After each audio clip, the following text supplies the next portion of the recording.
নমস্কাৰ। আজি ৭৯তম 15 আগষ্টৰ আন্তৰিক শুভেচ্ছা জনাইছোঁ। আজি পাঠ কৰিবলৈ লোৱা কবিতাটোৰ শিৰোনাম আমাৰ দেশ। কথা ৰুম্পী দাস, পাঠ শিল্পী দাস।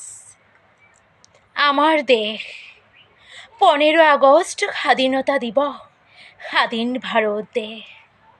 নানা জাতিৰ মিলন ভূমি, সেউজীয়া পৰিৱেশ। ধৰ্ম বৰ্ণ নিৰ্বিশেষে পৰিচয় আমাৰ এক। ভাৰত আমাৰ জন্মভূমি, বিশ্বৰ মাজত বিশেষ। শহীদৰ আত্মা শান্তিত আমি কৰোঁ পূজন।